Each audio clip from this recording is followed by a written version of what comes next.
AITA for not attending my brother's surprise birthday because it was planned at my house without my consent. I, 33F, live with my partner, 34M, and our two kids, 6 and 3. Life has been an absolute whirlwind lately. My partner recently had surgery. Nothing life-threatening, but it's left him pretty immobile for a while. Between caring for him, managing the kids, who are both at never-sit-still ages, and trying to keep up with work, I feel like I've been running on fumes for weeks. My house reflects this chaos. It's far from Pinterest perfect. Right now, laundry is piling up, toys are everywhere, and we're barely keeping the kitchen functioning. A week before my younger brother's 30M milestone birthday, my mom casually mentioned they'd planned a surprise party for him. Sounds great, right? But then she hit me with the kicker. The party would be at my house. This was the first I'd heard about it. I froze for a second, thinking, surely she's joking? But no, she wasn't.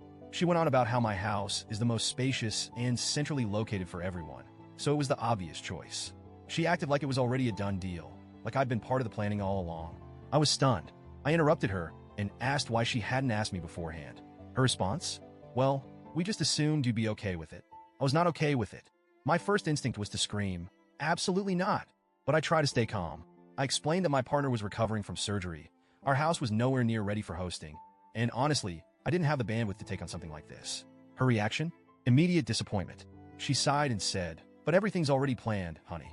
The invitations went out, the food's being catered, and everyone's expecting it to be at your place. It's too late to change things now. I felt my anxiety spike. I tried to explain, again, that I wasn't in a position to host. I even offered alternatives, like moving the party to a cousin's house. She has a lovely backyard and has hosted events before, or renting a community hall. My mom brushed off these suggestions, saying they'd be too complicated or not as personal. I stood my ground. I told her that hosting the party simply wasn't possible for us right now. Her tone shifted. She sounded hurt, almost betrayed. She said I was being inflexible and putting a damper on the family's plans. The fallout started almost immediately. My brother somehow found out about the party and the fact that I'd said no. He called me, clearly upset, and asked why I was ruining his birthday. I tried to explain my reasons, but he wasn't having it. He said it was just one day and that I should have been willing to make a small sacrifice for the family, especially for him. That hit me hard. My brother and I have always been close, but this felt unfair. I wasn't saying no to be difficult or spiteful. I genuinely couldn't take on the responsibility. I reminded him that I'd suggested other venues, but he just repeated that it wouldn't be the same. Then came the guilt tripping from my parents. They said I'd thrown a wrench into their plans, that I was being selfish, and that I clearly didn't care about the family. My mom even implied that my partner's recovery wasn't an emergency and that I should have been able to handle things. At this point, I was overwhelmed. I felt like no one was listening to me or respecting my boundaries. They eventually moved the party to my cousin's house, but the damage was done. The party itself was tense from what I heard.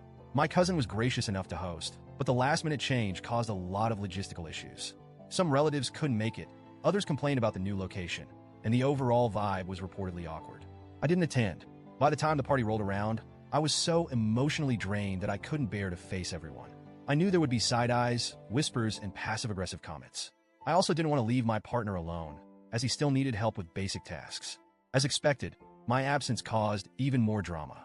I've since heard through the family grapevine that several relatives think I was childish for not showing up. They said I should have at least attended, even if I wasn't hosting. My mom hasn't spoken to me much since the party, and when she does, it's short and cold. My brother hasn't reached out at all. I'm torn. On one hand, I feel guilty about how things turned out. I never wanted to ruin my brother's birthday or create tension within the family. I love my brother, and under different circumstances, I would have gladly hosted. On the other hand, I'm still hurt and angry that my boundaries were so blatantly ignored. No one even thought to ask me before deciding to host the party at my house. I've been replaying the situation over and over in my head, wondering if I overreacted or could have handled it differently. Maybe I should have sucked it up and let them use the house, even if it meant sacrificing my sanity for a day. Or maybe skipping the party was too extreme, and I should have gone to support my brother, even if it was uncomfortable. Some friends have told me I did the right thing by standing my ground, especially given my circumstances. Others think I was being unreasonable and should have prioritized family over my own stress. So, Reddit. AITA for refusing to host the party and skipping it altogether?